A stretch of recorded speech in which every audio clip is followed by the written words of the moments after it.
Hello and welcome back to the channel. In today's video I'm going back and fixing old listings, relisting old listings, trying to get them back in the eBay algorithm because they've probably fallen off.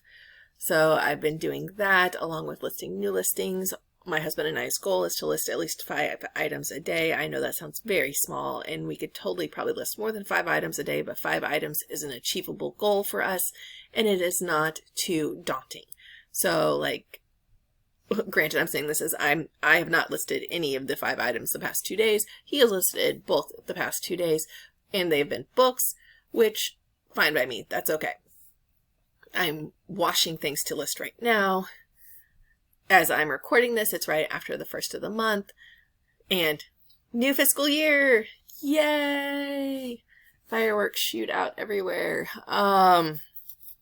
This means we need to keep track of inventory fiscal year wise. I know some people do tax year, some people do fiscal year. I do tax year.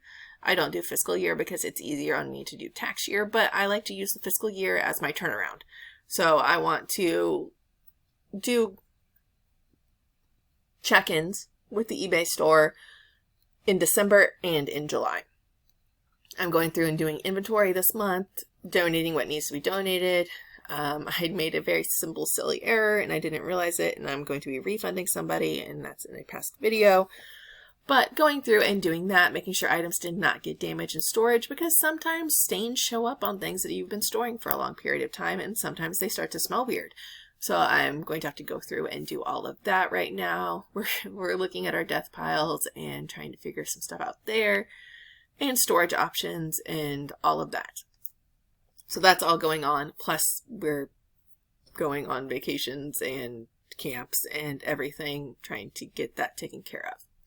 Speaking of going to camp, we just got back from our family camp. So I've had 3 scout camps and now a family camp. And I have 1 more scout camp and then another scout camp, and then I'm done with camping for the summer. And then in October I will be camping again for the fall scout camp. So yay! Fireworks. That being said, funny camping story. I know some people enjoy my funny stories. Every year when we go camping, we go to the same spot. My husband and his family and all of us go. So that means there's roughly 7 of us. Usually, sometimes there's more, but there's roughly 7 of us. And it's hot, it's sweaty, it's fun. We sleep in tents. My in-laws sleep in a camper that has air conditioning. We rough it in tents, and I say rough it in tents. We have huge tents. We have a 12-man that can fit all of us in it, but it's usually just my husband, myself, and my youngest, and my 2 olders. It was my daughter's first time camping in her own tent, but my son has been camping in his own tent since he was 12, so for the past 3 years. He just got a new tent for Christmas this year, and he's been using it at his scout camps and stuff, because if you bring your own tent, you don't have to camp in a tent with somebody. You get to sleep on your own. And we figured that out very quickly. If you bring your own tent, you get to sleep on your own. So, but his tent is a Coleman. It's a dome tent, and we made sure it has at least 6 feet in the middle so he can stand up in it. That was one of his main complaints about his last tent, is he had to be on his knees to change and stuff because it was so short. So we did that. My son's scout troop was getting rid of a bunch of their older tents. I took one of them, their Kelty tents. If you're camping, these are very expensive tents. I took one of the Kelty tents and we tried it, and we had a severe downpour, thunderstorm, and it leaked everywhere. And my daughter was in it, so she ended up in our tent in the middle of the night. But, nothing, no harm, no foul. It'll be a funny story to talk about later on. I did text the Boy Scout person. I was like, hey, can I just throw this tent away? Do you want it back? And he was like, please throw it away. And there were several other things wrong with it. The poles were sprung. It was missing stakes. And it leaked horrifically. And the zippers were broken. So he's like, just throw it away. Put it out of its misery.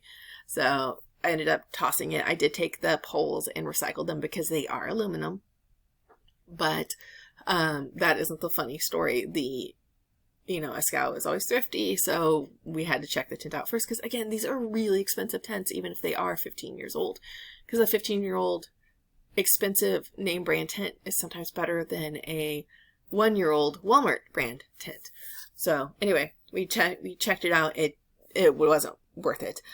But day 2, we kayak, and we always go kayaking. This is our 3rd year in a row of kayaking, and it's an experience in and of itself, getting there and getting home. They use old school buses. My youngest says the drivers of the school buses learned to drive the school buses by playing Fortnite. If that tells you how well the driving of the school buses are.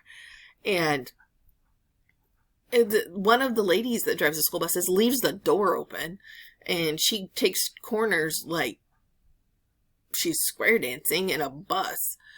But, and they fly on these country roads. So they drop you off where your kayaks are, and then they pick you up at the end, and you leave your kayaks. They put them on a trailer and stuff. The quote-unquote boys do it, and I'm saying quote-unquote because that is what they're called on their timesheets and stuff. It says the boys on the wall. Anyway, we're kayaking or going down the river. It's really busy. It's nice out. It's a Sunday. People want to go kayak. And it's not terribly expensive. I want to say it's $25 for a single kayak, and it is $30 for a tandem. And we do have to have at least one tandem because we have a 7-year-old who is not going to be kayaking on her own for a while. So we have a tandem, and then we have multiple singles, and we went for 6 miles. You can go for 3 miles, 6 miles, 10 miles, or 15 miles. We went for 6 miles. We might try a 10 sometime. It's fairly leisurely. A lot of times you just you're going with the current. You're not fighting anything. The worst part is dodging trees that are underwater and not running ashore, essentially, because there are very shallow ends. But we're coming towards the end where we need to drop off our kayaks at. And I'm looking at these 2 people on the shore. They're on the opposite shore where all the kayakers are. And they don't have any boat with them. This is locals use this. This is not like a resort thing. So I'm like, okay, maybe they're fishing. What's going on? I hear very loudly, that one got out of my pants, from these 2 people that were clearly on something. And something that probably makes you lose your teeth. And